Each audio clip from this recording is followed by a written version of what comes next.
Écoutez, bonjour à tous. Nous voici au 6e webinaire des défis de ma cantine consacré à la restauration collective des établissements scolaires privés.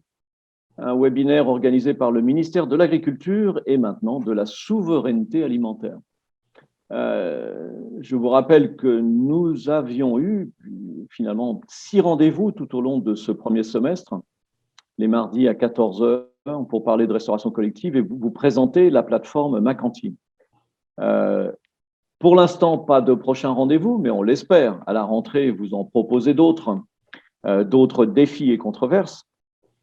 Avec nous pour échanger, nous avons les représentants nationaux de la restauration collective du ministère de l'Agriculture, Frédéric Alhuissier et Valérie Merle, accompagnés de l'équipe de Ma Cantine, Greta, André et Jennifer.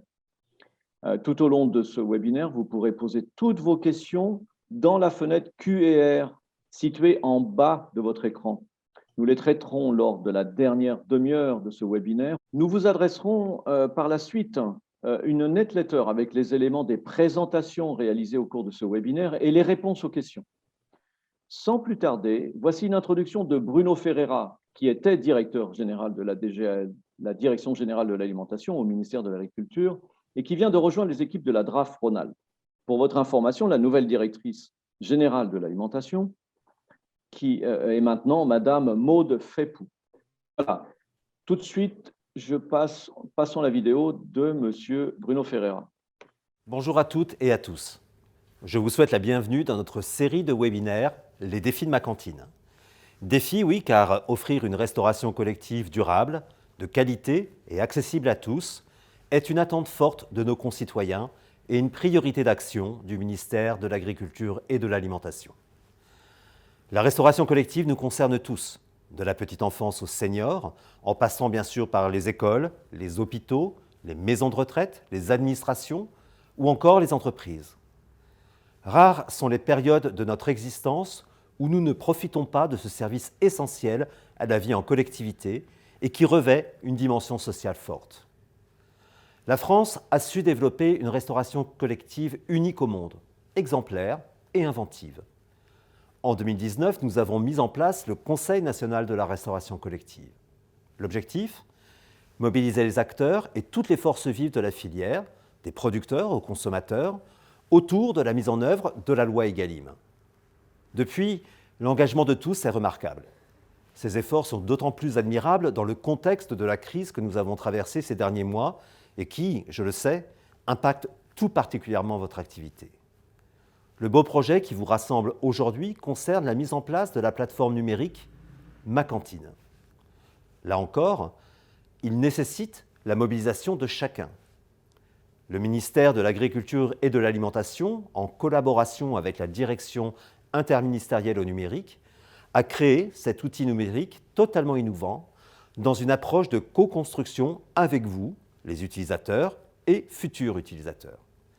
Cette plateforme permet aux restaurants collectifs d'appréhender facilement l'ensemble des mesures de la loi Egalim les concernant et de bénéficier d'outils de pilotage pour atteindre les objectifs que nous nous sommes collectivement fixés. Nous souhaitons que cet outil devienne progressivement le vôtre et qu'il prenne toute sa place comme site de référence pour l'amélioration des pratiques relatives à l'alimentation dans les restaurants collectifs, mais aussi pour le reporting des efforts conduits pour améliorer l'approvisionnement de vos établissements. Vous le savez tous, depuis le 1er janvier 2022, les restaurants doivent intégrer dans leurs assiettes 50% de produits durables et de qualité, dont 20% de produits bio. Oui, cet objectif emblématique est particulièrement ambitieux. Nous le savions, et il constitue un véritable défi pour beaucoup d'entre vous. Mais les progrès sont réels et vous pouvez en être fiers. Cependant, les efforts doivent se poursuivre pour atteindre collectivement la cible fixée. C'est la raison pour laquelle l'État est mobilisé pour vous accompagner. Je formule le vœu que ces webinaires répondent à vos questions et à vos attentes. Encore une fois, je vous adresse mes remerciements sincères pour votre mobilisation et votre investissement sans faille dans l'exercice de vos missions et dans le déploiement des objectifs de la politique de l'alimentation.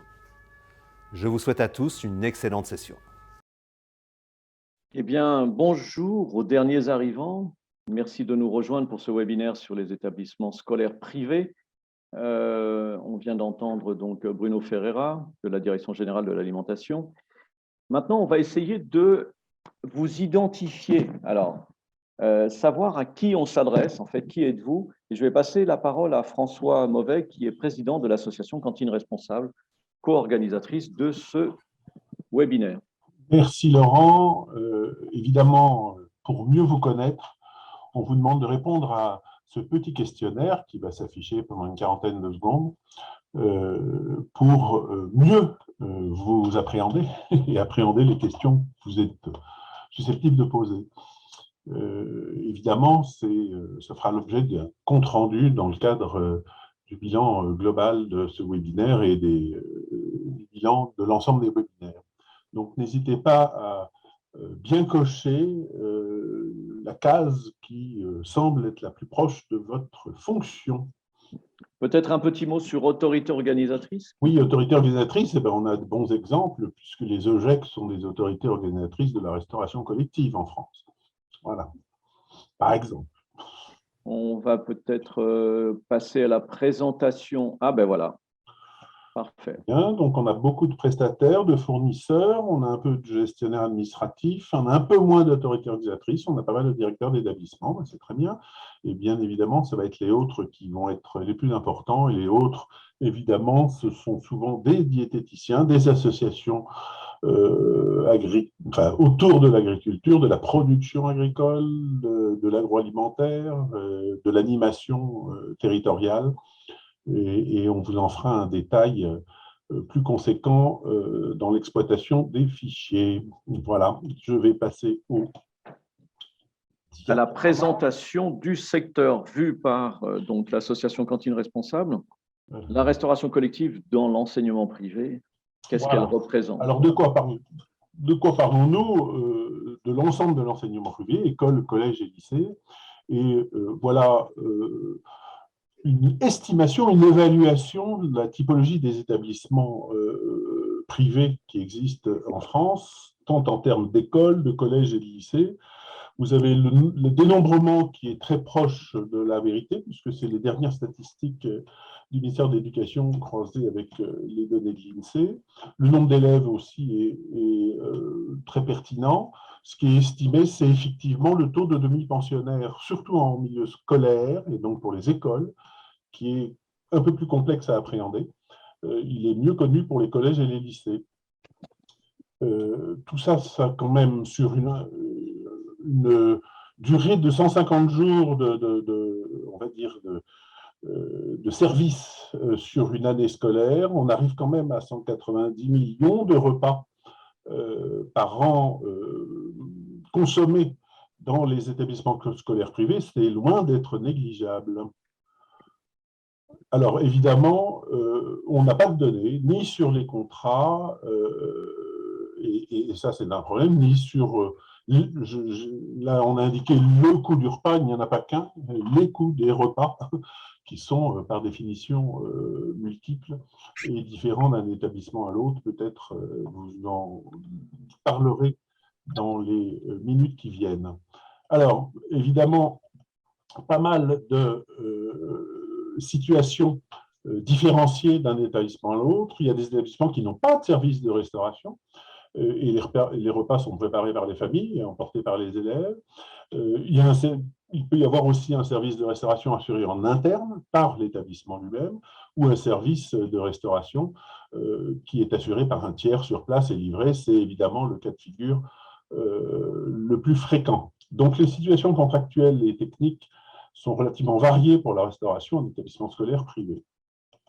Et puis, qu'est-ce qui se passe au niveau du statut privé et des contrats pour ce qui concerne justement ces différentes organisations techniques et ces modes de gestion?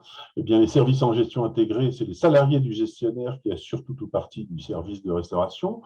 En prestation de service numéro 1, qualifié de numéro 1, c'est une production de repas sur place assurée par un prestataire externe et qui assure l'ensemble du service. Et pour un autre mode de prestation de service, le prestataire externe produit les repas et les livre au gestionnaire. Donc ces trois situations se rencontrent c'est effectivement le service prestation 2 qui est le plus fréquent en gestion des établissements privés. Et qui fait quoi sous statut privé en particulier, qui décide des modes de gestion, des tarifs, des menus et des appros? Là, vous avez les réponses. C'est systématiquement l'autorité organisatrice privée qui a cette responsabilité, sauf peut-être pour les menus, le prestataire a son mot à dire. Pour les appros, soit l'autorité organisatrice privée est volontaire, mais elle peut aussi déléguer cette prestation au prestataire privé. Par contre, qui achète les appros? Eh bien, selon le mode de la gestion, évidemment, c'est soit l'autorité organisatrice, soit le prestataire. Ce qui est intéressant, c'est les lignes où il y a une astérix, c'est-à-dire qu'effectivement, en matière d'appro, le prestataire privé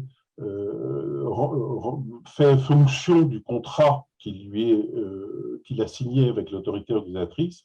Et pour rendre compte de la loi Egalim, ce qui est un élément qui nous intéresse vivement aujourd'hui, eh bien, l'autorité organisatrice privée peut demander au prestataire de faire la saisie des données. Et c'est comme ça qu'une partie des renseignements demandés dans l'outil Ma Cantine, dont on va juste parler juste après, vont pouvoir être abondés. Voilà. Merci beaucoup, François. Effectivement, tout de suite, je vais passer la parole à Greta pour vous présenter en fait la plateforme Ma Cantine. Bonjour à toutes et à tous. Donc, je vais vous introduire l'outil Ma Cantine, mais avant, je vous propose de faire un bref rappel sur la loi climat, sur la loi Egalim et la loi climat et résilience. Donc, la plateforme Ma Cantine est née dans un contexte juridique qui comporte un certain nombre de mesures qui s'adressent à l'ensemble de la restauration collective. Elle concerne aussi bien les restaurants collectifs de droit public que de droit privé. Il y a des applications qui sont progressives dans le temps et des applications également spécifiques selon le secteur d'activité. Aujourd'hui, on va s'intéresser au secteur scolaire. Donc, je vais commencer par la mesure emblématique qui est rentrée en vigueur cette année, qui concerne l'atteinte de l'objectif de 50% de produits durables et de qualité, dont 20% de produits bio. Donc, vous retrouvez sur notre site Ma Cantine l'ensemble des catégories définies par la loi. Et ce qu'il faut savoir, c'est que la loi climat et résilience est venue compléter ce point avec l'introduction d'un sous-objectif concernant la viande et le poisson qui sera effectif à partir de 2024. Vous avez aussi l'obligation de proposer au moins une fois par semaine un repas végétarien. Et celui-ci ne doit pas comprendre de viande ni de poisson ou de produits crustacés. Mais vous avez la possibilité de proposer des produits laitiers et ou des œufs. Vous devez également informer vos convives et ça passe par un affichage maintenant permanent dans votre restaurant. Et donc, vous avez aussi l'obligation de communiquer par voie électronique. Vous pouvez utiliser donc une communication annuelle aussi par voie électronique. Concernant la lutte contre le gaspillage, vous devez mettre en place une démarche de lutte contre le gaspillage et au préalable réaliser un diagnostic. Et pour les cuisines qui proposent plus de 3000 repas, vous devez mettre en place une convention de dons avec une association habilitée. Et enfin, concernant la substitution du plastique, ça passe par l'arrêt de l'utilisation de bouteilles d'eau en plastique, mais également d'ustensiles à usage unique et la disparition progressive des contenants de cuisine.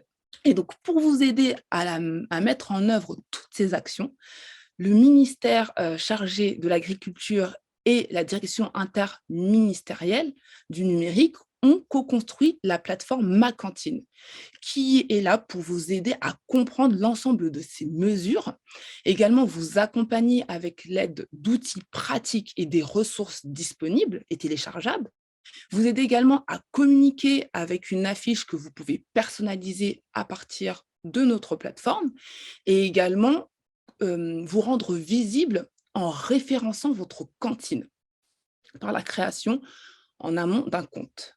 Et enfin, l'ensemble des données que vous partagez, c'est aussi l'opportunité en fait d'avoir une visibilité sur cette politique publique et de réaliser le bilan statistique qui est demandé par le Parlement.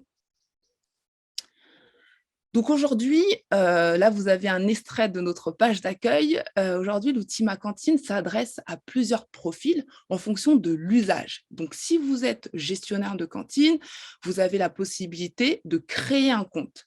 Si vous êtes élu, vous avez la possibilité d'accéder à des statistiques sur votre collectivité. Et enfin, en tant que famille, si la cantine est référencée, vous pouvez la retrouver sur notre site. Et là aussi, vous retrouvez la manière dont on traite l'information sur la plateforme. Elle est classée par volet Egalim et vous retrouvez l'ensemble des informations, donc des dispositions légales concernant ces sujets. Et donc, c'est présenté ainsi. Vous avez du coup la mesure qui est synthétisée, la date d'entrée en vigueur et également le public concerné. Maintenant, qui peut s'inscrire et créer un compte sur Ma Cantine? Aujourd'hui, en tant que responsable d'établissement, donc si vous occupez également des fonctions support en charge et en lien avec la restauration scolaire, vous pouvez créer un compte, mais également les fonctions opérationnelles peuvent créer un compte. Rassurez-vous, nous, on a mis en place une fonctionnalité qui vous permet d'être plusieurs à gérer une cantine. Donc, concernant la boîte à outils qu'on a mise à votre disposition, elle est composée d'une part d'un tableur Excel que vous pouvez télécharger, vous permettant de suivre vos achats. Donc, effectivement, cet outil vous permet d'avoir un suivi régulier en fonction des catégories Egalim. Donc, encore une fois, vous pouvez le télécharger sur la plateforme Ma Cantine. Mais on a aussi mis en place une autre fonctionnalité disponible à partir de votre espace, c'est la saisie en ligne. En fait, vous pouvez, si vous n'avez pas d'outils, saisir au fur et à mesure l'ensemble de vos achats et ça va alimenter automatiquement votre modèle de données. Pour compléter ces outils pratiques, vous avez également à votre disposition des ressources. Là, vous avez la possibilité de retrouver un guide d'achat destiné à ceux qui sont en prestation de services, mais aussi pour les cuisiniers, par exemple, vous avez la possibilité de retrouver des livrets vous proposant des recettes végétariennes. Concernant les outils de communication, ils sont de plusieurs ordres. Tout d'abord, lorsque vous créez un compte Ma Cantine, vous avez la possibilité de référencer votre établissement. Lorsque vous partagez ces informations, vous avez la possibilité également de les publier. Lorsqu'elles sont publiées, elles apparaissent ainsi, donc il y a le nom de votre établissement et on peut également apprécier votre démarche sur les différentes mesures Egalim. Et c'est aussi la possibilité pour vous de vous rendre visible, puisque lorsque vous êtes référencé sur notre site Ma Cantine, on a la possibilité de rentrer en contact avec vous. Donc, l'avantage, c'est qu'on crée une communauté de professionnels qui peut interagir ensemble et aussi permettre à certaines cantines qui peuvent être parfois isolées de rentrer en contact avec une cantine qui a à peu près les mêmes réalités qu'elle. Et enfin, vous avez aussi l'affiche qui ressemble à cela, où vous avez la possibilité, à partir de votre espace Ma Cantine, de personnaliser cette affiche en intégrant le nom de votre établissement, de saisir des chiffres et ces données ensuite apparaissent sous la forme d'un graphique et on peut donc apprécier la part de bio, la part de produits durables et la part de produits bio. Donc aujourd'hui, pourquoi vous inscrire sur le site Ma Cantine? Donc, la plateforme vous offre de nombreux avantages. Tout d'abord, vous avez la possibilité du coup de retrouver toutes les ressources officielles concernant Egalim, mais aussi ça peut représenter pour vous une assistance. Il y a un mail qui vous permet de poser toutes vos questions sur Egalim. Vous avez aussi à votre disposition des outils que vous pouvez intégrer dans votre quotidien afin de vous faciliter le suivi de vos approvisionnements et vous permettre également de vous situer par rapport aux mesures Egalim. Vous avez aussi la possibilité de participer à des expérimentations. En ce moment, on a mis en place une expérimentation concernant la réservation de repas. Je ne rentrerai pas dans le détail, mais à partir du moment où vous créez un compte, vous avez accès à un guide qui vous permet d'avoir toutes les informations sur cette expérimentation. L'outil vous permet aussi de mettre en valeur vos actions. Effectivement, toutes les actions éducatives que vous menez en lien avec l'alimentation, comme par exemple l'initiation au goût ou encore la sensibilisation au gaspillage auprès des enfants, peut être mis en valeur à travers le site Ma Cantine. Et enfin, c'est l'occasion pour vous de vous préparer à la télédéclaration de vos données. Ça ressemble à quoi ce modèle de données? Aujourd'hui, lorsque vous créez un compte, vous avez donc la possibilité de référencer votre cantine, mais aussi de réaliser un diagnostic. En fait, vous allez pouvoir vous évaluer par rapport, aux différents, volets Egalim et donc vous avez, l'information à partager concernant vos achats. Donc, si aujourd'hui vous êtes en gestion concédée, vous pouvez toujours créer un compte, mais demander à votre prestataire de vous fournir les informations. Et concernant les autres volets Egalim, je vous rassure, c'est uniquement du déclaratif. Vous avez simplement des cases pardon, à cocher. Donc aujourd'hui, ce qu'on vous propose, c'est d'aller sur le site Ma Cantine et créer un compte si ce n'est pas déjà fait. Donc c'est un formulaire à remplir et ensuite vous pourrez ajouter votre cantine. Et si vous avez besoin d'aide, à l'issue de ce webinaire, on vous propose un atelier d'inscription. Donc ensemble, pas à pas, on va vous accompagner à créer votre compte. Et pour ceux qui ne sont pas disponibles, vous avez donc la possibilité de vous inscrire à nos prochains webinaires. Il y en a un prévu cette semaine, donc le 17 à midi, ou bien si vous n'êtes toujours pas disponible, vous avez aussi un autre webinaire prévu la semaine suivante. Et donc, je passe la parole à Jen qui va va faire une démonstration de l'outil. Merci. Merci Greta. Ma Cantine, plateforme développée avec le ministère de l'Agriculture et de l'Alimentation ainsi que beta.gouv.fr et la plateforme gouvernementale de référence pour le mieux manger de la crèche à l'EHPAD qui accompagne donc la transition alimentaire de la restauration collective, tout secteur confondu. Premier objectif de la plateforme, faire comprendre, en tout cas expliciter la loi et ses mesures, et maintenant les lois, puisque la loi climat s'ajoute au pilier de la loi Egalim de 2018. Donc, par exemple, vous avez un descriptif exhaustif des labels qui rentrent dans les 50% qui constituent des objectifs. Vous avez également pour chaque mesure phare des outils, des ressources, typiquement des Excel qui vous permettent de savoir où vous en êtes sur ces mesures et sur les objectifs de seuil. Pareil pour tous les piliers de la loi Egalim. Admettons que je suis gestionnaire d'un restaurant collectif, je peux me créer un compte très facilement sur Ma Cantine. Donc quelques champs à remplir. De manière optionnelle également, je peux remplir ma connaissance, en fait, mon niveau entre guillemets de maturité sur la loi. Donc une fois que j'ai créé mon compte, alors j'en ai déjà un, vous vous doutez bien, donc je me connecte, je peux créer un établissement. Donc là j'ai créé par exemple un RIA. Je peux créer un établissement tout seul, admettons si je suis gestionnaire en gestion directe, mais si je suis une cuisine centrale qui livre des satellites ou bien une société de restauration collective qui livre plus d'une dizaine, centaine, milliers de restaurants, je peux également les importer facilement, rapidement pour éviter à avoir à remplir à chaque fois tous les champs d'une cantine. Donc là, voilà quelques champs pareils à remplir sur mon établissement. Et un autre objectif de notre plateforme, c'est pouvoir se positionner sur les mesures de la loi, en fait, savoir où on en est, notamment sur la partie des approvisionnements. Donc là, je peux rentrer des infos, des valeurs, qu'elles soient quantitatives ou qualitatives. Une autre partie de la plateforme, vous le savez peut-être, la loi Egalim requiert une télédéclaration, c'est-à-dire que il faudra remonter ces informations. Alors, on n'est pas encore totalement au clair sur qu'est-ce qui sera à déclarer, mais en tout cas, c'est déjà une option possible aujourd'hui. Donc, un peu comme sur le site des impôts, Ma Cantine sera l'outil de référence, le téléservice, pour remonter ces informations. Donc là, par exemple, je déclare sur le NER et je télédéclare mes données. Autre option, et là, ça a plutôt vocation à communiquer, en fait, c'est plutôt pour la transparence de ce qu'il y a dans nos assiettes. On a développé une option de publication des données.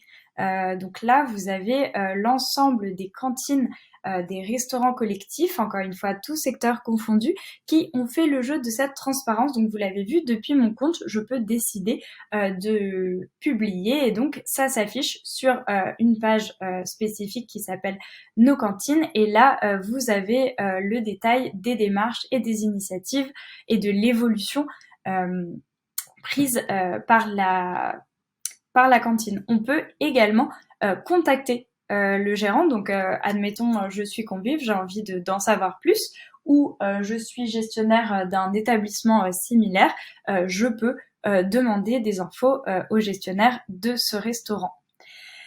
D'autres outils également, on peut, toujours dans une optique de communication, on peut générer une affiche avec les chiffres que l'on a renseignés, qui pourra être imprimée ou bien envoyée par mail ou publiée sur le site de la mairie. Autre option, un espace blog et témoignage, donc pareil pour en fait vraiment stimuler et créer une émulation, une communauté d'intérêt et des partages d'expériences. Et vous avez également accès à une documentation qui, là, pareil, essaye de manière exhaustive de rassembler tous les guides disponibles sur la loi. Voilà, écoutez, merci Greta, merci Jennifer pour cette présentation de la plateforme. Alors, il y a déjà beaucoup de questions sur, je ne sais pas si on y répond tout de suite, sur la déclaration sera-t-elle obligatoire? À partir de quel moment, Frédérica? Est-ce que c'est peut-être quelque chose qu'on peut éclaircir tout de suite? On va laisser Valérie plutôt répondre. Valérie.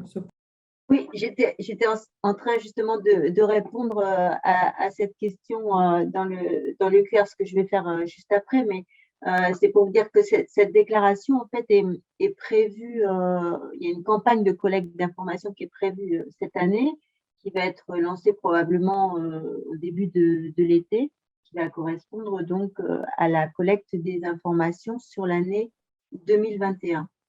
Donc on va avoir une campagne d'information un peu plus large qui va préciser un petit peu tous ces éléments relatifs à la transmission d'informations. Merci Valérie. En fait, je reviens aussi à la question de Sylvie Roignan, qui est en fait un client qui refuse les 50% de qualité. Mais quelque part, il y a comme une dynamique, on va dire, de renforcement de la restauration collective et de sa qualité au travers de cet outil qui est, comme le disait si bien Jennifer, quand même un optique de communication auprès de ce secteur. Frédérica? Oui, je suis en train de répondre. Ah, d'accord. Parce qu'en fait, avec Valérie, on répond aussi un petit peu au QR en même temps. Voilà. Non, ce qu'il faut savoir, c'est simplement ce que je réponds, c'est que c'est une loi. Évidemment, la loi, c'est la loi. Normalement, tout le monde doit respecter la loi. Personne ne peut pas vous l'apprendre. Par contre, c'est une loi qui n'est pas coercitive. Voilà. Donc, pour l'instant, il n'y a pas d'amende, personne il n'y a pas de peine de prison si jamais on n'est pas aux 50%. Non, là, vraiment, en fait, ce qu'il faut bien comprendre, c'est qu'on est vraiment dans des démarches de progrès avec cette loi. Et c'est ça qui est important. Et je veux dire que ce soit pour les écoles privées, mais pour les autres secteurs de la restauration collective, le scolaire public aussi, on a encore beaucoup d'établissements qui ne sont pas aux 50% de produits durables et de qualité avec 20% de produits bio. Mais voilà, les choses se mettent en place et on est là justement pour accompagner, pour être dans le dialogue avec les acteurs, puisque c'est quand même pas facile à mettre en place. Ce sont des projets qui sont quand même complexes, sur lesquels il faut travailler de façon globale. On ne travaille pas que sur les achats, on travaille aussi sur l'ensemble, comme vous l'a présenté Greta. Donc voilà, nous on est là pour accompagner, pour discuter, pour mettre en place ça et aller vers du progrès. Merci Frédérica. Eh bien, tout de suite, en fait, on va passer aux témoignages. Alors, les témoignages sont importants dans ces webinaires. Ça nous permet d'avoir les témoignages de terrain des personnes qui représentent pour nous ce secteur, ce segment de la restauration collective. Alors, effectivement, on ne peut pas inviter tout le monde, mais là, on a quand même des illustres représentants du secteur. Et on va commencer tout de suite avec Clarisse Valkener, qui représente la Fédération nationale des OGEC, donc OGEC, les organismes de gestion de l'enseignement catholique. Et donc, je vous passe la parole pour nous présenter ce que c'est que la FNOGEC et votre travail au sein de ces établissements. Merci beaucoup. Bonjour à tous. Oui, je m'appelle Clarisse Valkener, je suis chargée de mission à la FNOGEC, la Fédération nationale des OGEC, et je m'occupe des sujets de restauration scolaire. Donc l'idée là, c'était de pouvoir vous présenter un peu les enjeux de la restauration scolaire dans notre réseau. Alors notre réseau, la FNOGEC, on fédère 5000 OGEC. Les OGEC, pour faire simple, c'est des associations loi 1901 qui sont les supports juridiques de tous les établissements scolaires catholiques sous contrat d'association avec l'État. Ça représente sur toute la France à peu près 2 millions d'élèves et c'est 7500 unités pédagogiques. On parlait tout à l'heure de 8000 unités pédagogiques enseignement privé, donc ça veut dire qu'il y en a 7500 qui sont de l'enseignement catholique. On est fédéré dans les départements et les régions par des fédérations territoriales d'OGEC. Donc, vous avez vraiment le maillon UDOGEC, UROGEC, qui sont les unions départementales et régionales d'OGEC. Et puis, au niveau national, vous avez la fédération nationale. Pour ceux qui ne connaissent pas bien l'enseignement catholique, juste pour comprendre son financement, en fait, les coûts de fonctionnement des établissements scolaires sont financés par les collectivités et par l'État. Les enseignants sont salariés de l'éducation nationale. Et donc, ce qui est demandé aux familles, donc les participations des familles, ça va être pour financer l'immobilier, donc tout ce qui est travaux de rénovation, etc. Ça va être pour financer tout ce qui est en lien avec l'exercice du culte, ce qu'on appelle la pastorale, et tout ce qui est activité accessoire à l'enseignement, c'est aussi financé par les familles. Donc, ça va être la cantine, notamment, la garderie et tout ce qui est activité extrascolaire. Alors, sur tout ce qui est les collectivités territoriales, elles peuvent verser des subventions pour aider les familles, notamment pour tout ce qui est activité accessoire, mais c'est facultatif. Donc, ça veut dire que dans bien des cas, la cantine n'est pas subventionnée dans le privé et donc elle est prise en charge par les familles. C'est très rare que ça soit subventionné. Si on parle de la restauration scolaire, de la restauration collective dans notre secteur. Alors, moi, j'ai une vision nationale, mais ça fait quelques années que je travaille sur la restauration. Elle est fortement concédée à des sociétés de restauration.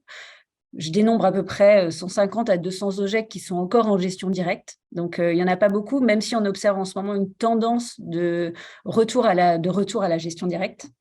Elle peut être en restauration sur place, elle peut être en livraison de repas, en liaison froide, en liaison chaude. Parfois, c'est organisé avec une cuisine centrale qui est dans un établissement. Parfois, c'est une cuisine centrale qui est extérieure et qui est gérée par la société de restauration. Elle peut être municipale, c'est-à-dire que, par exemple, en Bretagne et dans d'autres régions de France, les élèves de l'école privée sont invités à venir déjeuner dans l'école publique. Donc ça, c'est un partenariat fort entre public-privé dans certains départements. On parlait de coûts de revient tout à l'heure. La restauration scolaire, elle est moins coûteuse dans le privé que dans le public. Peut-être qu'une des raisons, c'est qu'on n'est pas subventionné. Donc, en fait, on ne peut pas se permettre d'avoir une restauration qui est chère, parce que sinon, on va avoir des tarifs qui vont être trop chers pour les élèves. Si des études de coût moyen, nous, par exemple, on arrive entre 5 et 8, alors que si on regarde des études en fonction de la typologie des élèves et en fonction de l'emplacement, on imagine bien que le coût de l'immobilier n'est pas le même dans une zone rurale qu'à Paris, etc. Mais on a des études qui peuvent montrer entre 5 et 8 en fonction de la typologie des établissements, alors que dans le public, si on regarde des études, on peut tourner autour de 10.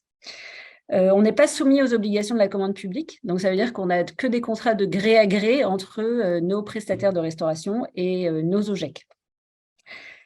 Le fait que, donc si on parle, ça c'était pour dresser un peu le panorama, si on parle de nos difficultés, c'est vraiment une difficulté pour nous que la cantine ne soit pas subventionnée parce qu'en fait, ça crée une rupture d'égalité entre les enfants du privé et du public. Et c'est un frein à la mixité dans nos établissements. Parce que les familles les moins aisées, forcément, si la cantine... On observe que c'est souvent pas la contribution des familles, enfin, c'est pas la contribution des familles qui est demandée pour l'immobilier qui est un frein à l'inscription, mais c'est vraiment, et de plus en plus, les frais de cantine.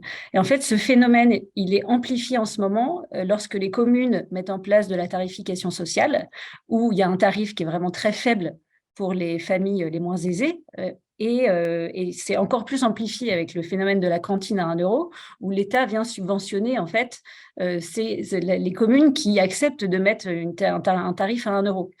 Parce que les familles les moins aisées, elles décident de quitter le privé. Chez nous, on n'a pas de mixité. Chez nous, c'est un frein à la mixité. Or, l'enseignement catholique veut être ouvert à tous, et c'est sa vocation, c'est une obligation, et c'est en plus, ça fait partie de son ADN. Donc, on est sur un sujet difficile. Quand il y a une autre difficulté dont je voulais parler, c'est le fait que quand il y a des dispositifs nationaux qui sont mis en place pour aider les écoles publiques, l'enseignement privé est souvent exclu de ces dispositifs. Je parlerai des petits déjeuners à l'école dans les zones ZRR. Les élèves, là, en plus, c'est pour les élèves, mais les élèves des écoles privées n'ont pas pu en bénéficier. L'enveloppe de 50 millions pour aider les petites écoles à entrer dans la loi Egalim, c'est pareil, les établissements privés ne pouvaient pas en bénéficier. Et plus récemment, le dispositif de la cantine à 1 euro. Alors au début, on ne pouvait pas en bénéficier. Maintenant, on nous a dit, vous pouvez en bénéficier. En revanche, il faut appliquer la même tarification sociale que la commune. Or, comme la cantine est subventionnée dans le public et que souvent les communes facturent moins cher que ce que ça leur coûte grâce aux impôts des familles, en fait, on se retrouverait avec des tarifs où on perd de l'argent, l'activité devient déficitaire. Donc, c'est des grilles tarifaires qu'on ne peut souvent malheureusement pas appliquer. Un autre élément, c'est que nos chefs d'établissement sont beaucoup des anciens enseignants. Ils ont un contexte, c'est de plus en plus difficile d'être chef d'établissement, et je pense qu'il y a je le vois notamment sur la restauration scolaire, il y a des lois qui sont de plus en plus nombreuses et de plus en plus complexes. Quand on voit qu'il y a un sous-objectif spécifique qui est introduit sur la viande et le poisson par la loi climat, alors qu'il y avait déjà des obligations qui étaient introduites quelques années avant par la loi Egalim, en fait, ça crée un environnement qui est très complexe, qui est difficile à comprendre par nos chefs d'établissement et nos présidents d'OGEC.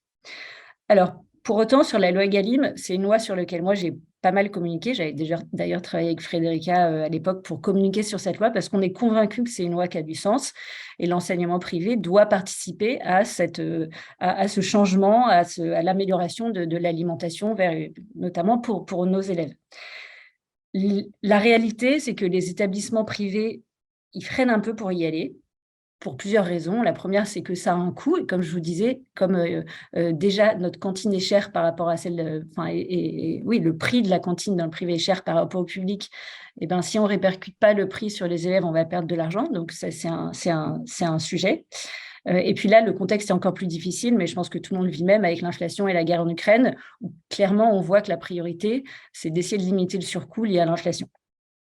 Pour autant, moi, je vois un changement depuis quelques années. Il y a des critères de qualité de denrées alimentaires qui sont introduits dans les contrats, ce qui n'était pas le cas avant. Alors, on ne va pas forcément en totalité vers la loi Egalim, mais on voit quand même un changement et l'introduction de critères de qualité.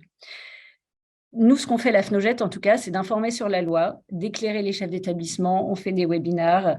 On essaye vraiment de vulgariser un peu ce que vous faites avec la plateforme Ma Cantine, mais de bien expliquer les obligations, comment on peut y arriver, etc. Et on a un gros chantier qui est d'essayer de proposer des leviers pour limiter le surcoût. Ça, c'est quelque chose sur lequel peut-être Ma Cantine pourrait aider, mais en tout cas, d'essayer de dire, est-ce qu'il faut aller vers moins de composantes? Est-ce qu'il faut aller vers moins de choix? Qu'est-ce qu'on peut revoir dans les contrats pour que finalement, on arrive à entrer dans la loi sans surcoût? Et ça, c'est vraiment un des gros enjeux pour nous. Malheureusement, ces leviers, en ce moment, ils sont utilisés pour limiter les effets de l'augmentation liée à l'inflation. Mais c'est quelque chose sur lequel on travaille. On crée beaucoup de documentation, etc. Voilà pour le panorama sur notre secteur. Voilà, mais merci beaucoup. Je vais passer tout de suite la parole à un expert en restauration collective, expert plutôt auprès justement de ces établissements privés, Olivier Oagnan, qui vous avez créé Déli Conseil et vous accompagnez ces établissements. Et en tant qu'observateur, on aimerait savoir un petit peu votre vision, cette spécificité de la restauration collective au sein de ces établissements privés. Bonjour à tous. Donc effectivement, moi, je vais plutôt apporter un témoignage sur ce que l'on vit un petit peu tous les jours auprès des établissements d'enseignement privé. Donc nous, on intervient beaucoup sur les établissements d'enseignement privé, mais également sur les collectivités. Donc on arrive à effectivement avoir un peu un parallèle entre les deux. La première chose, comme vient de le dire Clarisse, il y a eu besoin d'informer quand même sur la loi Egalim parce qu'il y avait un manque d'information, mais même si au départ il y avait certaines réticences, on voit qu'aujourd'hui les directeurs d'établissement ont cette volonté de manger plus sainement, d'avoir une alimentation plus durable et donc de s'inscrire dans la loi Egalim notamment. Ce qu'il faut également noter, c'est que les parents d'élèves, hein, donc qui sont inscrits dans les établissements privés, eux aussi sont demandeurs, mais plutôt demandeurs de produits locaux, de produits, de producteurs locaux, ce qui n'est pas forcément toujours conciliable, puisque, comme vous le savez, la loi Egalim n'intègre pas la notion de proximité. Donc, il faut que les établissements arrivent effectivement à jongler avec ces deux éléments. Donc, l'objectif, c'est vraiment de rentrer dans cette perspective, d'adhérer, mais également une volonté de transparence, c'est-à-dire que les établissements sont vraiment demandeurs d'indicateurs de suivi pour pouvoir vérifier que ce qui est promis, ce qui est dans le contrat est bien appliqué. Ça a été dit, une grande majorité des établissements sont en restauration sous-traitée et en restauration quand même sur place, ce qui veut dire que la production des repas se fait dans les cuisines des établissements, donc ils sont confrontés, je dirais, les produits sont directement livrés sur les établissements, donc ils sont encore plus sensibles à cette transparence et à ce suivi. Donc nous, on travaille beaucoup aujourd'hui alors un peu sur le modèle de ce que vous avez présenté tout à l'heure, qui est très bien fait, hein, vraiment vos indicateurs Excel, votre tableau de suivi, le nôtre ressemble un petit peu au vôtre, mais moi je m'en inspire parce que sincèrement c'est très bien fait, avec 3 grandes thématiques dans nos outils de suivi. Premièrement, les gammes, c'est-à-dire que les établissements sont très sensibles aux gammes de produits. Est-ce que c'est du frais, du surgelé, de la conserve? Donc ça, c'est le premier indicateur. Deuxième indicateur qui nous intéresse aujourd'hui, c'est les labels, tout ce qui est produits SICO, le bio, etc. Et troisième indicateur, c'est de pouvoir suivre dans les denrées, effectivement, la géographie, quel est le taux de produits locaux, sachant que dans les établissements privés, dans certaines régions, vous avez souvent des producteurs locaux qui sont également parents d'élèves. Donc, il y a un double intérêt, si vous voulez, à ce que vraiment on fasse vivre le tissu local. Une fois qu'on a parlé de cette volonté de transparence et de suivi sur lequel nous, on est vraiment sollicité, il y a la question du prix du repas. Effectivement, le prix du repas pour les familles est assez coûteux. Donc, par exemple, en Île-de-France, le prix du repas moyen en scolaire privé se situe entre 7 et 8 euros pour les familles. Donc, réimpacter encore ce prix serait problématique. On arriverait à un coût de la restauration, si vous voulez, qui serait vraiment un frein pour certaines familles. Du coup, on a mis en place, et c'est vraiment ce qu'on nous demande, c'est ce que les directeurs d'établissement nous demandent, c'est de travailler sur la maîtrise du surcoût de la loi Egalim, mais également de l'inflation. Sachez que dans l'enseignement privé, Clarisse l'a dit, c'est des contrats de gré à gré, on n'est pas soumis à la commande publique, donc vous avez beaucoup d'anciens contrats. Des anciens contrats qui sont obsolètes, notamment dans les choix et dans la composition des repas qui sont proposés. Par exemple, vous avez d'anciens contrats, moi j'en vois toutes les semaines avec des 5-6 choix d'entrée, 5-6 choix de dessert pour des collégiens. On voit bien que ça ne sert à rien et que ce n'est plus du tout conforme aux habitudes de consommation. Donc la première chose, c'est de travailler en réduisant les choix. On oriente également sur certains établissements à réfléchir sur la suppression, de passer de 5 à 4 composantes. On travaille énormément également sur tout ce qui est gaspillage, la lutte contre le gaspillage alimentaire. Vous savez, ce sont souvent des groupes scolaires en enseignement privé. C'est un self-service, très concrètement. Et sur ce self-service, vous avez des élémentaires, des collégiens, des lycéens, parfois même des adultes, qui passent sur le même self-service, les maternelles étant servies dans une salle dédiée. Et en fait, dans les grammages qui sont servis, parfois, il n'y a pas d'éducation au personnel de service et vous avez autant de grammages pour un primaire que pour un lycéen. Donc là, on travaille beaucoup sur l'adaptation des grammages, sachant que les élèves peuvent revenir se servir. Donc ça, c'est très important. Et puis, dernièrement, donc, toutes ces actions, en fait, servent et visent à pouvoir maîtriser ce surcoût. L'idée, c'est vraiment dans cette période un peu atypique que l'on vit, c'est d'arriver à ne pas faire l'impasse sur la loi Egalim, donc les 50% de produits de qualité durable, à ne pas dégrader les autres 50%, parce que évidemment la tentation, c'est si on augmente la part alimentaire en intégrant Egalim, c'est de dégrader les autres 50% avec des produits surgelés et de piètre qualité. Donc l'idée, c'est que les autres 50% soient aussi plutôt des produits locaux et de nos régions.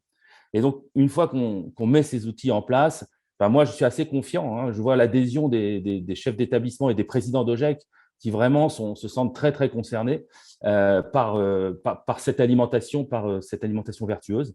Et moi, pour conclure à titre personnel, hein, toutes ces observations me rendent assez optimiste sur l'avenir. C'est pas simple, il y a un certain nombre d'actions à mettre en place, mais je pense qu'on est vraiment dans cette démarche de progrès dont vous parliez tout à l'heure. On n'est pas aux 50% aujourd'hui, on ne va pas se mentir, mais même en marché public, hein, nous, on se fait du suivi de marché public. Celui qui dit qu'il est à 50% partout, c'est pas toujours le cas. Mais je pense que la démarche de progrès qu'on a vraiment initiée au sein de l'enseignement privé va porter ses fruits. Voilà. Merci beaucoup, Monsieur Avagnan.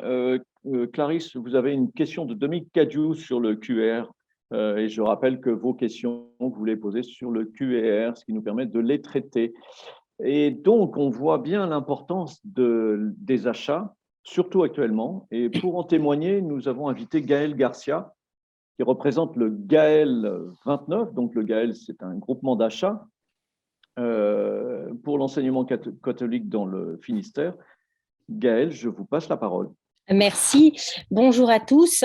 Oui, effectivement, je vais vous apporter un témoignage sur une initiative bretonne qui a vu le jour en 1985 à Brest. Le GAEL, en fait, c'est une centrale de référencement qui est au service des établissements du réseau de l'enseignement catholique du Finistère, donc 270 établissements qui sont répartis de la maternelle au lycée. L'objectif, c'est d'apporter une offre qualitative et compétitive de produits, de prestations de services pour répondre le mieux aux besoins et attentes des établissements du réseau.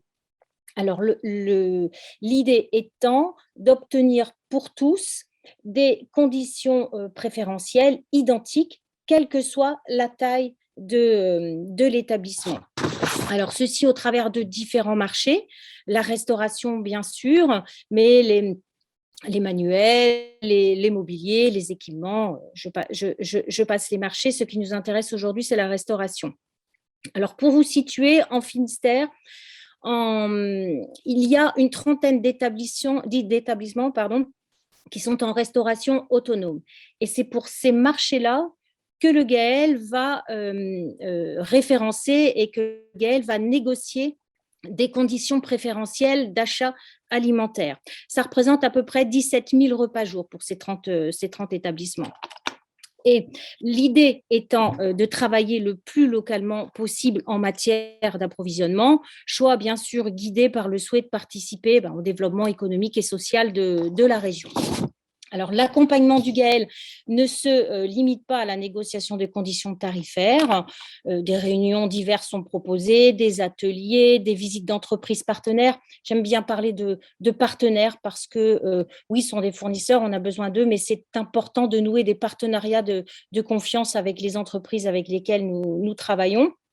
Et les rencontres entre chefs cuisine sont bien sûr très importantes, primordiales, je dirais, parce qu'en fait, entre eux, ils ont besoin d'échanger sur leurs pratiques, d'avoir des conseils, des retours d'expérience.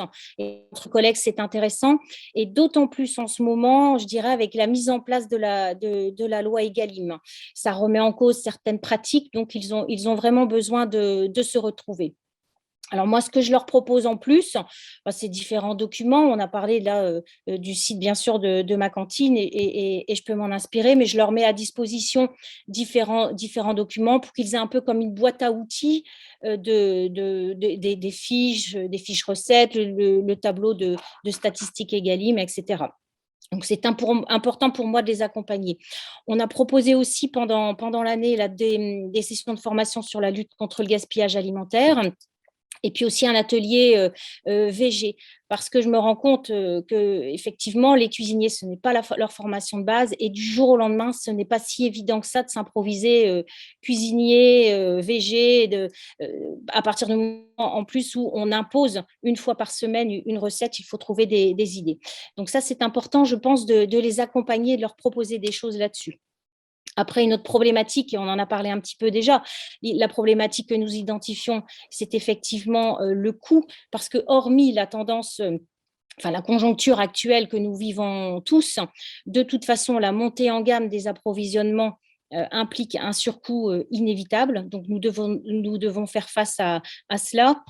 Donc, pour moi, en ce moment, l'idée, c'est de poursuivre tous les efforts qu'on a commencés, parce qu'il faut jongler entre le souhait que nous avons, et nous y attachons beaucoup d'importance, le souhait de jongler entre des référencements, des approvisionnements locaux, et puis de l'autre côté, répondre à une obligation, répondre à une loi qui nous impose des approvisionnements spécifiques. Donc, pour nous, il faut jongler avec ça. Donc, on maintient les efforts. J'ai envie de vous dire que d'expliquer, de communiquer, de former, de continuer tout ça, ça va être les maîtres mots des actions à venir pour le GAEL dans les mois qui viennent. Voilà ce que je peux vous dire. Merci beaucoup, Gaël du Gaël. C'est quand même très beau, ça, il fallait le faire. Oui. Et puis, moi, j'aime bien votre mot VG, VG. En fait, en Bretagne, il faut être VG. Enfin, vous avez vu? Bon. Et alors maintenant, on va voir, on va vous mettre à l'épreuve, puisque nous avons, grâce à vous, un chef d'établissement du collège Saint-Stanislas de Saint-Renan. Et vous allez nous dire, Monsieur Erwan Krogenaeg, si vraiment le Gaël vous sert à quelque chose. Oui, bonjour à tous, merci de l'invitation. Donc, je suis directeur d'un collège de 950 élèves et qui fait une livraison de repas chauds aussi sur une école primaire. On fournit en fait 1300 repas jour. Écoutez, moi, je vais revenir rapidement sur le Gaël, mais avant ça, je crois qu'il est vraiment important aussi dans cette application de la loi Egalim qui, je trouve, est vraiment source de progrès. C'est vrai que lorsqu'on est contraint, alors même si Madame l'huissier a dit que ce n'était pas coercitif, qu'il n'y avait pas de sanction, c'est vrai que le fait de nous imposer, d'être contraint quand même à respecter certaines règles, nous permet aussi parfois de nous remettre en question et puis de revoir un peu nos schémas. Ça, c'est le premier point. Deuxième point, je pense que le chef d'établissement et moi et mes collègues, je pense qu'on est trop éloigné de ces problématiques-là. Et moi, j'ai découvert, alors sur ici le collège Saint-Stanislas, une équipe très dynamique et surtout un chef cuistot qui m'a ouvert les yeux sur toute la problématique alimentaire qui est en fait un véritable atout, je trouve, pour nos établissements scolaires. On a besoin de communiquer, on a besoin de sensibiliser, profiter des réunions parents-prof pour mettre aussi ce sujet de la restauration au cœur des problématiques. Et on se rend compte qu'en fait, les parents sont très réceptifs. Les réunions parents-prof de début d'année, on va parler, oui, des ambiances de classe, du brevet.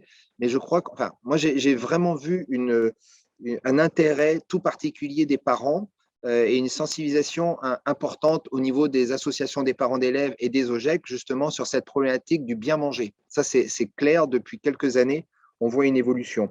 Il ne faut pas avoir peur non plus de consulter les élèves, de voir et puis de les mettre dans la boucle avec les petits conseils ou justement conseils d'élèves qui vont aussi réfléchir sur les menus, sur le gaspillage alimentaire. Enfin voilà, si c'est imposé que c'est, on va dire, descendant, ça ne marche pas. Si maintenant on arrive à mettre tout le monde autour de la table et à les sensibiliser notamment sur le prix du repas, sur le prix du bol alimentaire, d'où viennent les aliments et en fait on se rend compte que nos fournisseurs, nos producteurs, ce sont nos propres parents. Et quand on arrive comme ça à sensibiliser, à responsabiliser les gens, on se rend compte que ça prend du sens et la problématique du prix, la problématique de réussir aussi à atteindre ces fameux 50%, tout devient un peu plus facile. J'exclus le côté, on va dire, financier. Pour moi, c'est vrai que ça reste une énigme, le fait que les restaurants scolaires privés ne soient pas aidés. Mais je pense qu'à un moment donné, il faudra que ça le soit parce qu'on ne pourra pas continuer comme ça et attirer justement sur le porte-monnaie des familles. Ce qui nous aide beaucoup, le GAEL, le groupement d'achat de l'enseignement libre, sur différents aspects. Je pense que Gaël Garcia donc, fait déjà un très gros travail de recensement, de filtrage, de ciblage, ce qui fait que ça fait gagner énormément de temps. Alors, des chefs cuistots qui sont un peu détachés de leur fourneau et qui vont pouvoir justement y attacher du temps pour pouvoir faire ce travail-là. Il faut aussi savoir que dans les plus petites écoles, souvent le personnel de cuisine, c'est 1 voire 2 personnes et ils n'ont pas ce temps-là justement pour réfléchir et voir quels peuvent être les fournisseurs locaux ou pas, mais qui vont leur permettre justement de répondre aux obligations de la loi Egalim. Donc, c'est vrai que le groupement d'achat fait un très gros travail de concertation.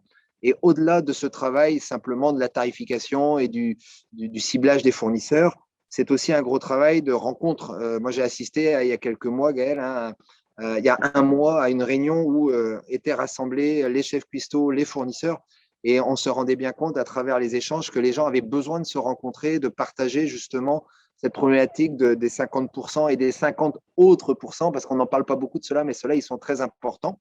Et surtout de faire que les gens se rencontrent, puissent échanger, parlent de labels. Et c'est vrai que souvent sont sortis de ces échanges-là des tuyaux, enfin, je veux dire, des savoir-faire, comment je pourrais dire, des pratiques de bonne méthode que les gens ont pu partager et qui sont transposables dans pas mal de dispositifs. Voilà, très rapidement, je sais que j'avais que 2 minutes. Non, mais En tout cas, très bien. c'est Votre vraiment intéressant. Bah, écoutez, merci pour ce témoignage qui prouve qu'un chef d'établissement peut être très impliqué et intéressé par ces questions d'alimentation et de restauration collective.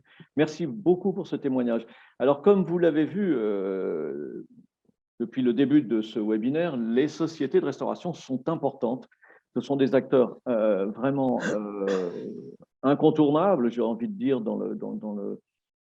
pour servir, pour accompagner les établissements privés. Et donc, nous avons la chance d'avoir avec nous 2 représentants de la société Convivio, Benoît Champion, responsable du développement, et Patrick Gauthier, directeur des achats.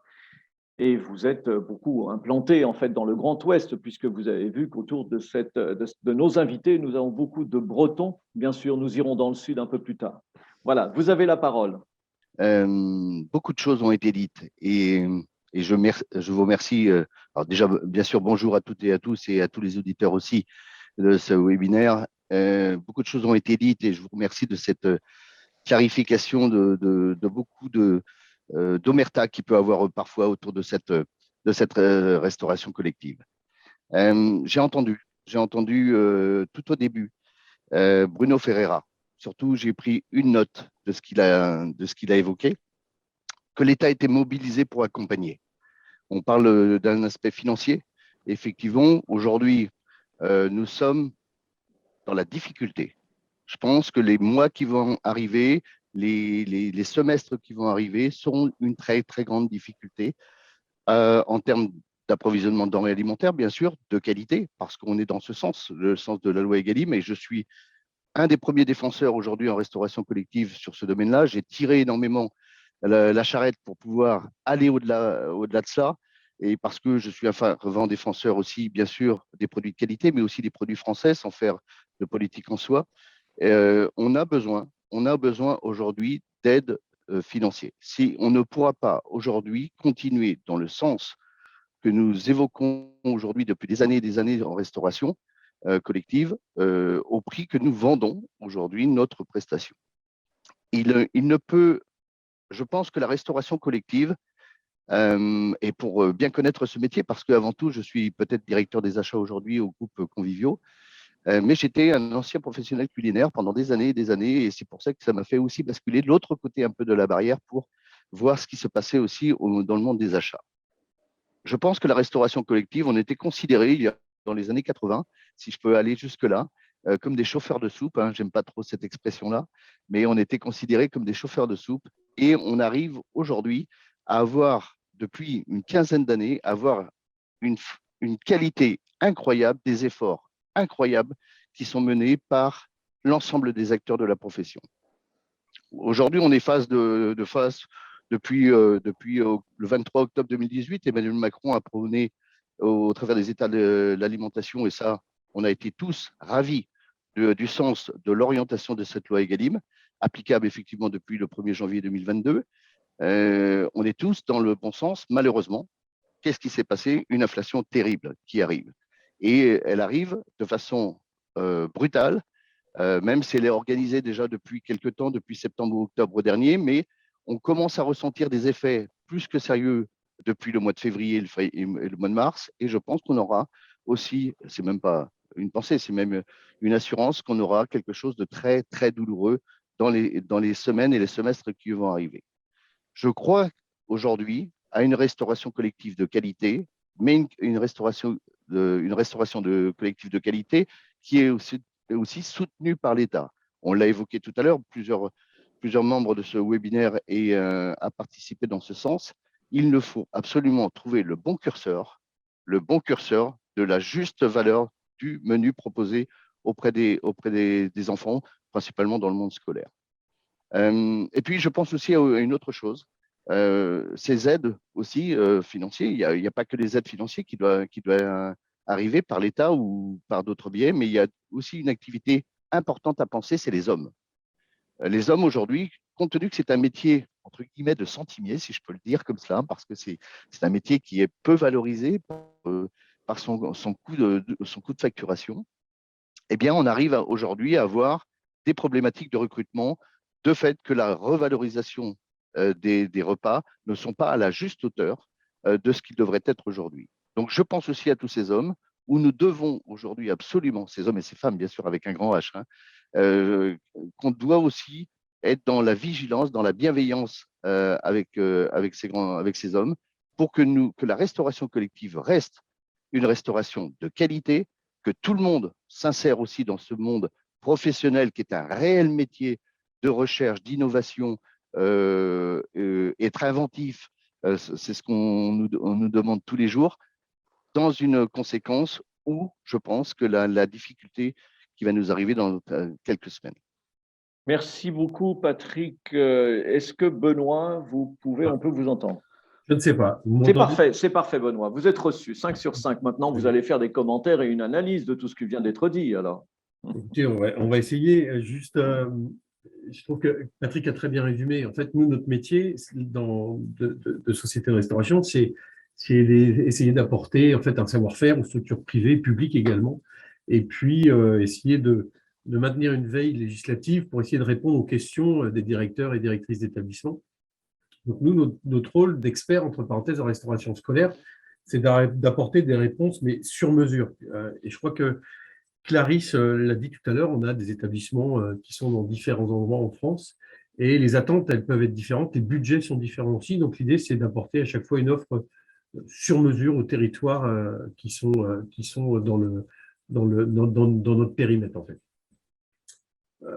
Simplement, et je rebondis sur ce qu'a dit Patrick, en cette période qui est couplée à Egalim, inflation, guerre en Ukraine, nous, aujourd'hui, on est confrontés à des demandes qui sont complexes, puisqu'en gros, on nous demande de faire de l'Egalim à un prix qui est des fois quasi identique à ce qu'on fait aujourd'hui, c'est-à-dire sans forcément bio ou moins de bio, ainsi de suite. Et ça, c'est un vrai problème. Aujourd'hui, on essaie d'aller au-delà de ça, parce que nous, notre vision, c'est que cette pause déjeuner, elle devienne, comment dire, je crois qu'il faut qu'on travaille ensemble pour trouver des nouvelles solutions sur cette pause déjeuner. L'idée, c'est de proposer toujours un service de qualité au juste prix pour les convives.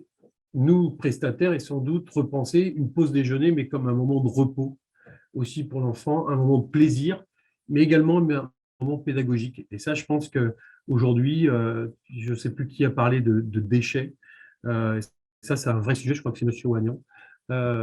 L'idée, c'est aussi de dire à un moment, dire à l'enfant que ce qu'il prend, il le mange.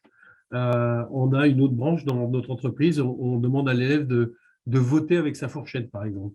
Est-ce que c'est bon, est-ce que c'est pas bon? Typiquement, ça fait partie des solutions qu'on essaie d'apporter à nos clients ou à nos prospects de l'enseignement privé. Et pour rebondir sur ce que vous disiez, Laurent, effectivement, la Bretagne et Pays de la Loire, c'est un des bastions de l'enseignement catholique, donc forcément, ils sont très présents et très demandeurs.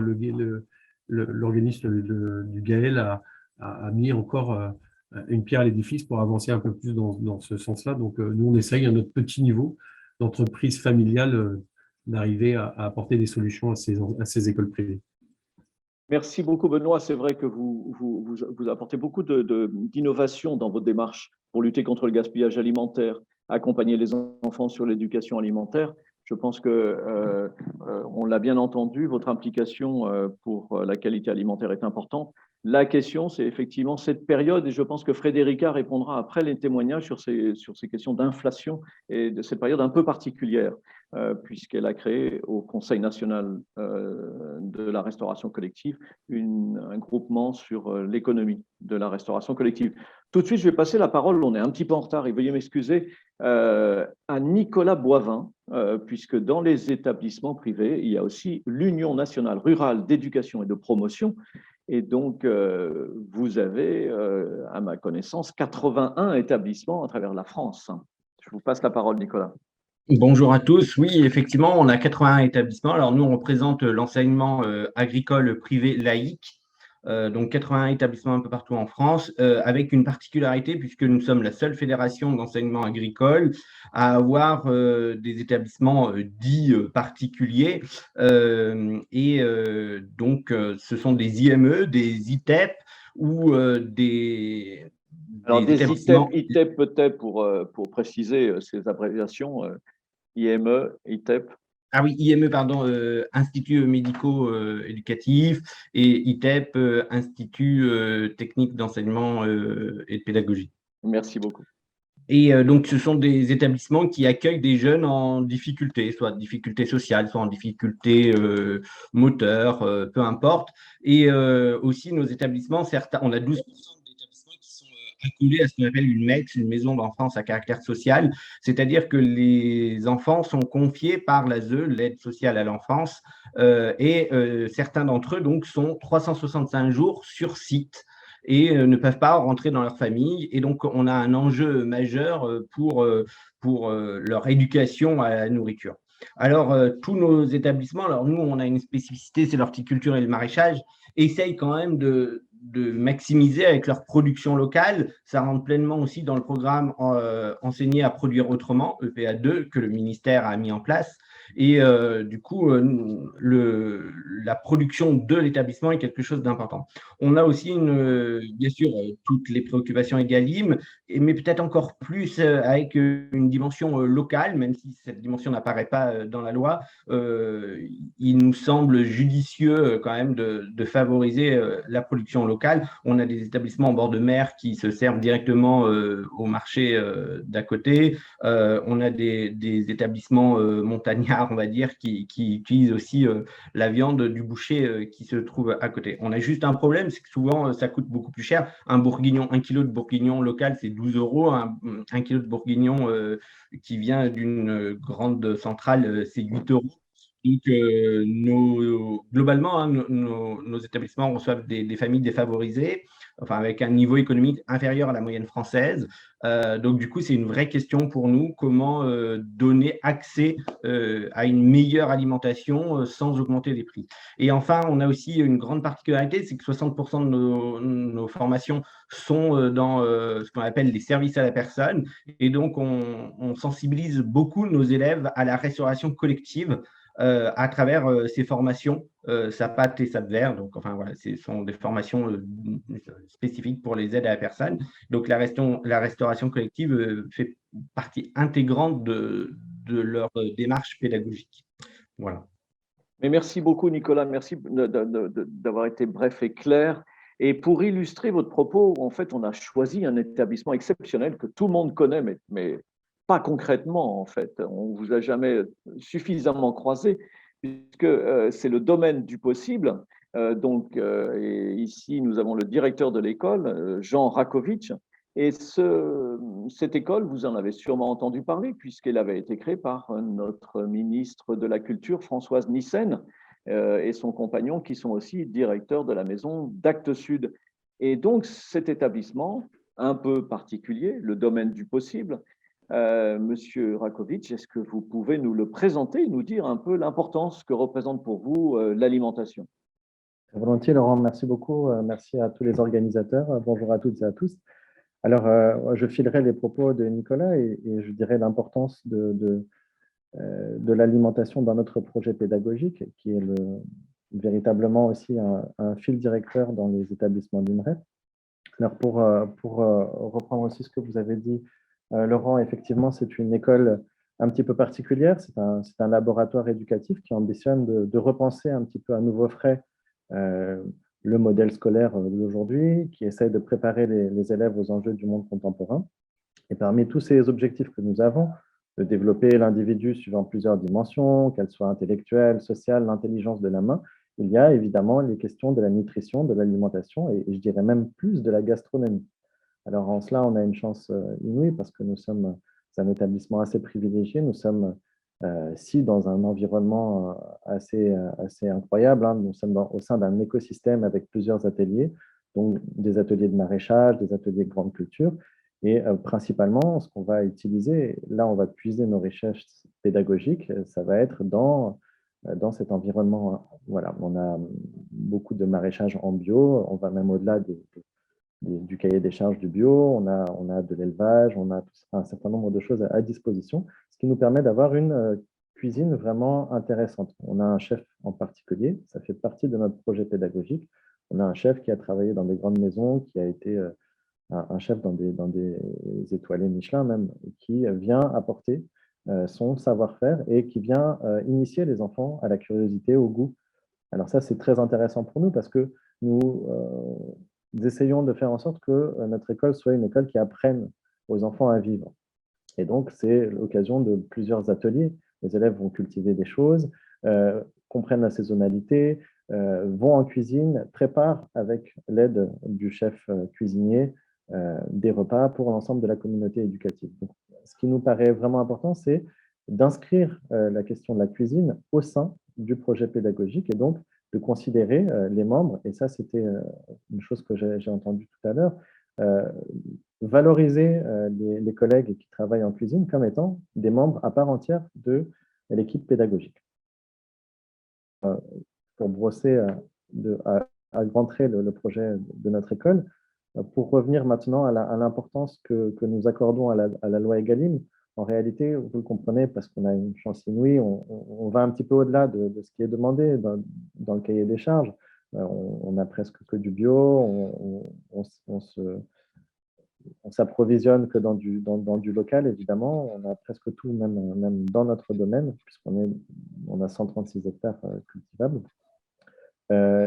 Maintenant, il me paraît vraiment très important, et je salue cette initiative de l'État, d'instaurer cette question de l'alimentation comme étant un débat vraiment d'intérêt général et de santé publique. Et je pense que c'est vraiment, et je crois qu'on est tous d'accord là-dessus, c'est vraiment une priorité aujourd'hui à l'heure de la malbouffe, à l'heure d'un certain nombre de choses, mais malgré les difficultés engendrées par le contexte, c'est vraiment une question de priorité nationale, internationale. Il est vraiment important qu'on change notre façon de consommer.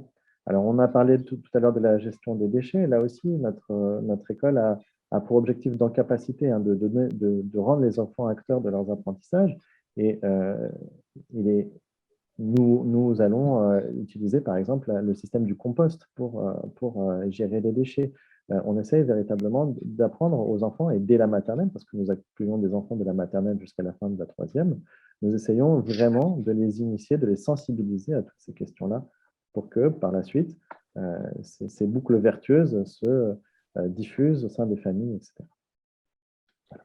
Et merci beaucoup encore pour ce témoignage qui est très important, je pense, pour signaler l'importance de l'alimentation, de la cuisine au sein des établissements. Maintenant, pour poursuivre, on va dire, ces exemples, nous avons avec nous François Roussier.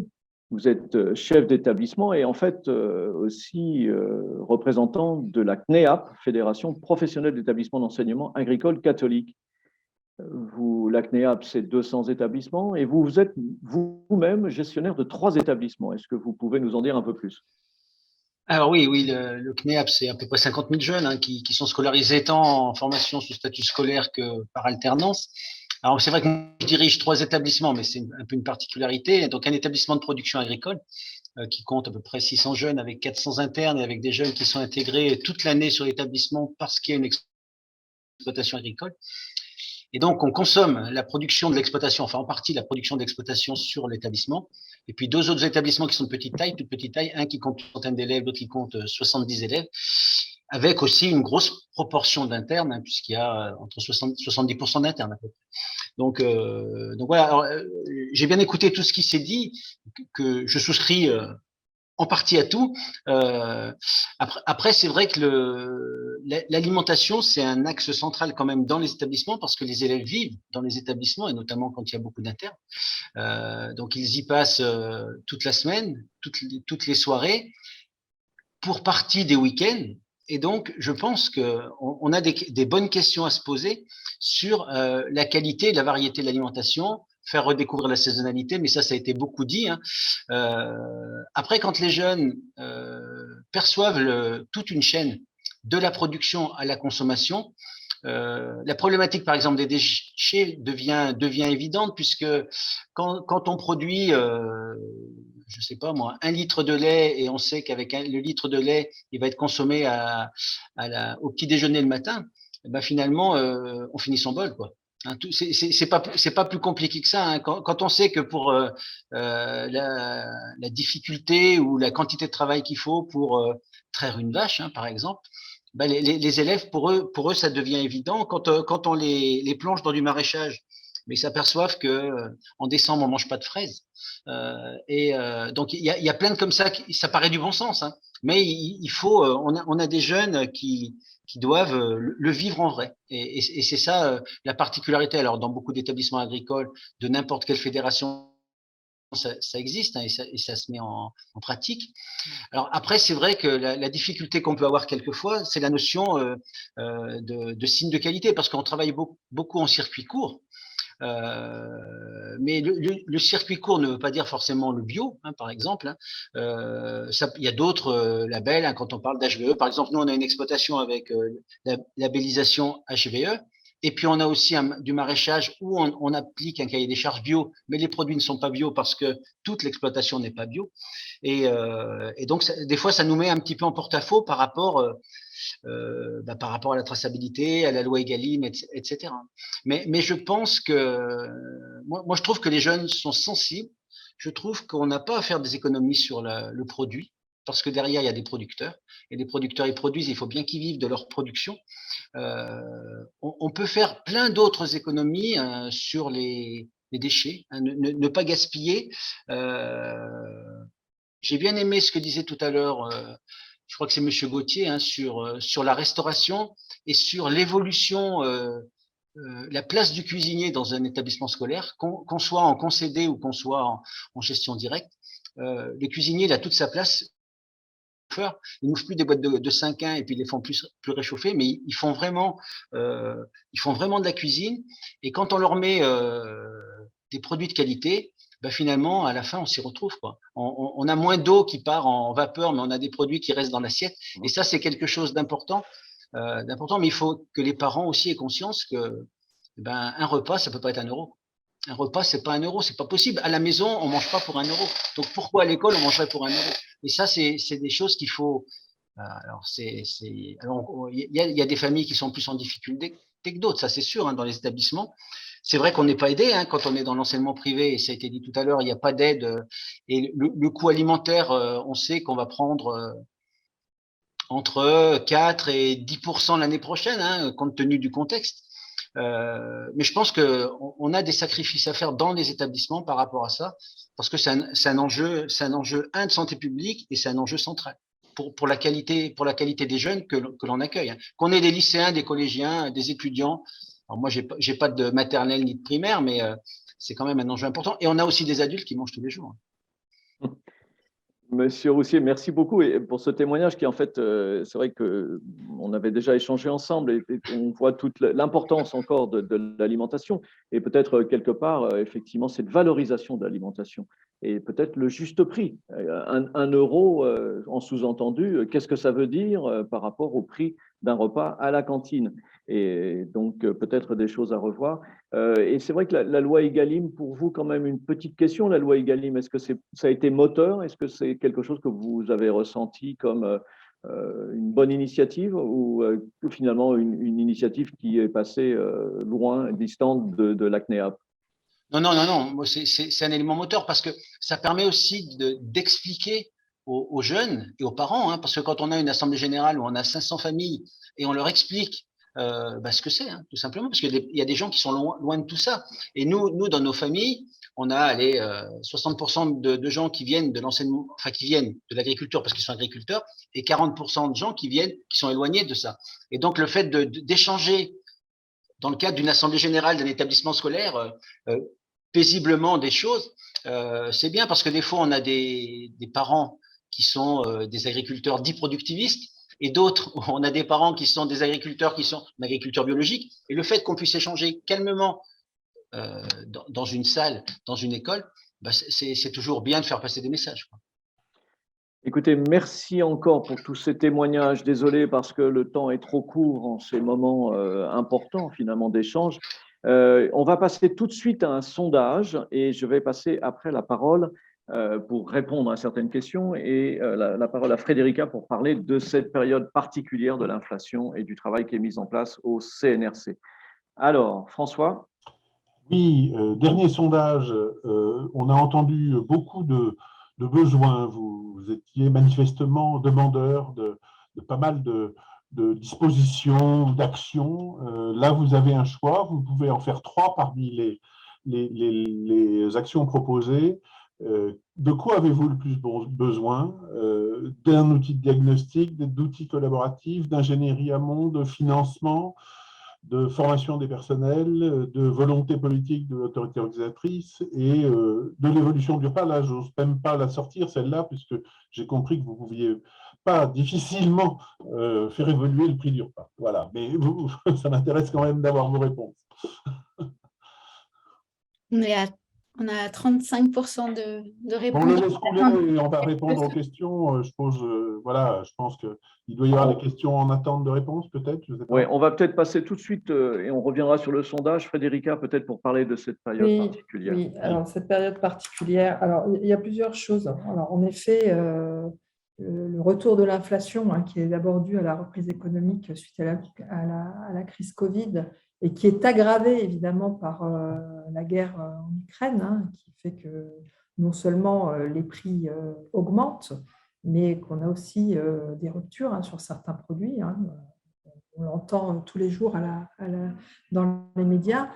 Donc, les ministères ont été très vite en fin d'année, les ministère de l'Agriculture, mais aussi le ministère de l'Économie. Donc, l'ensemble des acteurs de la restauration collective sont remontés pour voir un peu comment on pouvait en tout cas travailler sur ce sujet-là.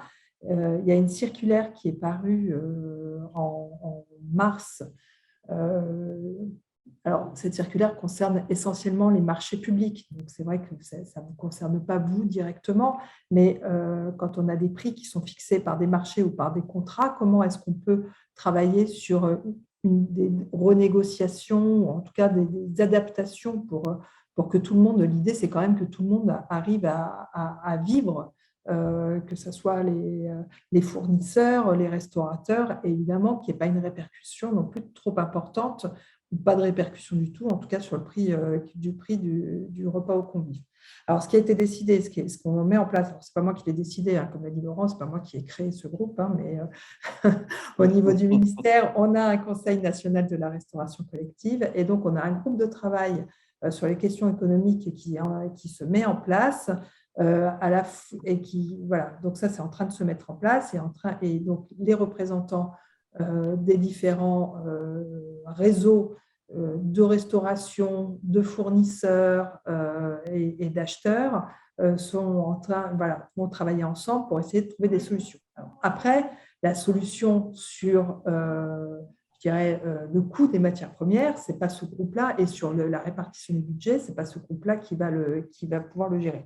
Mais ce sont des questions qui sont bien sûr connues du gouvernement. Maintenant, vous dire comment ça peut être résolu, etc., c'est à l'étude, et il y a je ne peux pas vous dire exactement sur quoi ça débouchera, bien entendu. Après, moi, je voulais juste revenir là, sur le coût du repas. Il est évident qu'on peut travailler sur des renégociations de contrats, sur des aides ou pas, etc.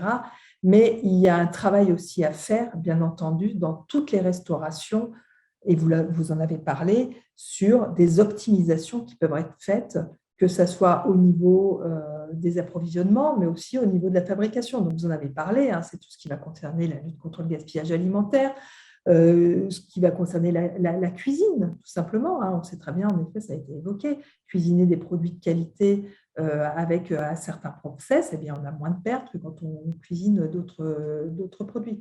Donc ça, c'est des projets, et c'est pour ça que je disais tout à l'heure qu'on laisse aussi du temps aux acteurs, et on n'est pas là sur de la coercition, sur des amendes, etc., si les gens ne sont pas encore aux 50%, parce qu'on sait qu'il faut accompagner ces projets, en tout cas ces changements d'approvisionnement, par des projets d'optimisation sur les restaurations, et que ça prend du temps. Donc, c'est pour ça qu'on laisse du temps aussi aux acteurs.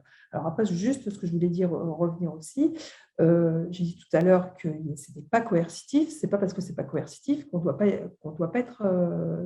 doit pas s'occuper de la loi, que la loi n'est pas obligatoire. Là, je redis, la loi, c'est la loi, et donc tout à chacun doit se conformer à la loi. Simplement, voilà, il y a une réalité. Et le gouvernement et les ministères sont conscients de ces difficultés face à ces réalités. Et donc, on est là pour accompagner, mettre en place des projets avec vous et faire en sorte qu'on soit vraiment tous sur une démarche de progrès et pour arriver à améliorer, nous, notre slogan, le programme national pour l'alimentation, c'est une alimentation sûre, saine et durable pour tous. Et c'est vers ça qu'on veut aller. Et la restauration collective, et notamment la restauration scolaire, c'est le premier vecteur pour arriver à ça. Merci Frédérica. On va peut-être revenir au sondage. François? Oui. Laurence? Est-ce qu'on a les résultats? Voilà. On a les résultats. L'évolution du prix du repas sera presque en tête. Il y a la formation des personnels, ça c'est très intéressant. On va creuser cet item-là, mais l'évolution du prix du repas est quand même, j'imagine que derrière, c'est associé à d'éventuelles aides financières, évidemment, c'est ce qu'on vient de dire. Mais c'est relativement équilibré par rapport aux autres webinaires. Très bien. Nous étudierons les résultats. Juste un commentaire sur la formation des personnels. Typiquement, c'est quelque chose qui a été prévu dans l'enveloppe des 50 millions pour aider les petites communes. Mais comme on n'a pas accès à cette enveloppe, en fait, on ne peut pas en bénéficier. Voilà. Ah, là, il y a Tout ce qui est aide financière pour l'application de la loi Egalim. Voilà, je voulais revenir dessus parce que finalement, tout est cohérent. Très bien, c'est noté. On peut faire remonter, en tout cas. Voilà. On ne peut rien vous promettre, mais c'est des choses qu'on peut faire. Non, mais alors, une autre chose, j'en profite, une autre chose à remonter parce que votre intervention était intéressante, Frédérica.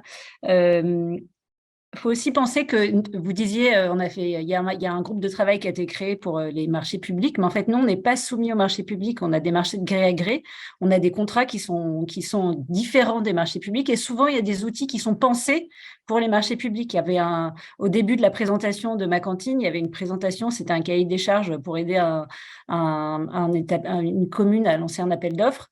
Je crois qu'il y en a un qui a été fait sur les marchés privés aussi, mais qui est sorti beaucoup plus tard. Donc, en fait, on a l'impression qu'il y a beaucoup d'outils qui sont faits pour les marchés publics, mais moins pour nous. Nous, nos contrats, ils sont complètement différents. Il y a une clause de révision de prix qui est une fois par an.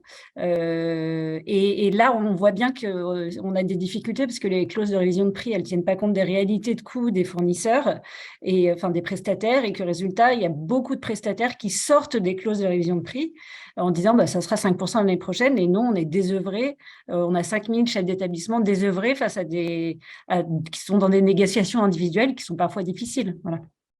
C'est important ce que vous dites, Clarisse. On avait noté effectivement le segment des établissements privés. Vous avez peut-être besoin beaucoup plus que d'autres d'un discours déjà différent et adapté à votre segment. Monsieur Gauthier, il y a une question pour vous. Je vous laisserai y répondre directement d'Edwige Trouy. Quelques commentaires. Est-ce qu'il y a, parce que nous avons normalement terminé, nous allons donc commencer dans quelques instants l'atelier pour ceux qui le souhaitent, un atelier donc d'inscription et d'utilisation de ma cantine avec Greta. Est-ce qu'il y avait une dernière question ou un commentaire? Non, tout le monde est très sage. Gaël, sur les marchés, est-ce que vous n'avez pas voulu réagir aux propos de Clarisse? Est-ce que par rapport à votre expérience? Sur les marchés, effectivement, nous avec les augmentations, on n'a pas pu, on a été obligé d'accepter les augmentations régulières pendant l'année scolaire. Effectivement, l'idée du GAEL, c'est de bloquer des prix sur une année scolaire avec une révision annuelle en milieu de marché. Bon, cette année, on n'a pas pu du tout. Et c'est vrai que ce manque de visibilité, alors c'est pour tout le monde, c'est pas que pour nos établissements, c'est surtout pour les entreprises. Donc c'est compliqué à gérer et on subit quelque part. Par contre, c'est vrai que quand je parlais de partenariat tout à l'heure, on ne peut pas ne pas les suivre aussi et accompagner nos fournisseurs qui ont ces difficultés là en ce moment. Donc il va falloir trouver le juste milieu. La future consultation va bientôt partir en ce qui concerne notre marché, mais voilà, c'est pas simple à gérer en fait. Bon, écoutez, j'espère que vous trouverez plein d'informations sur la plateforme Ma Cantine qui vous accompagnera maintenant dans ce service de la restauration collective. Merci à tous, merci aux participants, merci à nos invités. Je vous rappelle que vous retrouverez tous nos webinaires et l'enregistrement de ce webinaire sur notre chaîne YouTube Défis et controverses et sur la plateforme Ma Cantine directement, que nous vous répondrons effectivement aux questions qui n'ont pas pu être résolues, qu'il y aura une newsletter avec les réponses, que nous vous ferons suivre si nécessaire aux intervenants les questions que nous recevrons. Et donc, merci encore pour ce magnifique webinaire qui finalement doit être refait, je pense, à destination des établissements privés. On ressent vraiment le besoin. C'était passionnant de vous entendre. C'était une vraie découverte et puis surtout une diversité d'exemples que je trouvais passionnantes. Je pense qu'on pourra reparler des produits locaux et des produits finalement qui sont produits dans les écoles agricoles. Je pense que ça, c'est aussi un grand sujet. Merci à M. Boivin, M. Gauthier, M. Roussier, à Gaël Garcia, à Clarisse Valcaner, Benoît Champion, Valérie Merle, je ne vais pas l'oublier, Olivier Oignan, Jean Rakovic, et nous irons vous voir du côté de Arles. Donc voilà, merci à tous. À très très bientôt. Pour ceux qui le souhaitent, je rappelle qu'il y a l'atelier qui est animé par Greta sur la plateforme Ma Cantine. Frédérica, tu veux dire un dernier mot? Non, ça va. Non, mais moi je remercie aussi bien entendu tous nos intervenants et puis la qualité des interventions, et je vois les petits messages là qui arrivent dans le chat. Enfin, voilà, je trouve qu'on a une bonne écoute et c'est très bien. Ça veut dire que le sujet intéresse les établissements scolaires privés. Et nous, on est ravis, en tout cas, voilà, que ce sujet fasse partie de vos préoccupations. Et vraiment, on est là, donc Valérie et moi, nous sommes là. Enfin, il n'y a pas que nous, hein, mais déjà toutes les deux, on est là pour vous accompagner. Et voilà, donc n'hésitez pas à revenir vers nous si vous avez des questions ou des compléments à avoir. Merci. En tout cas. Merci beaucoup. Merci.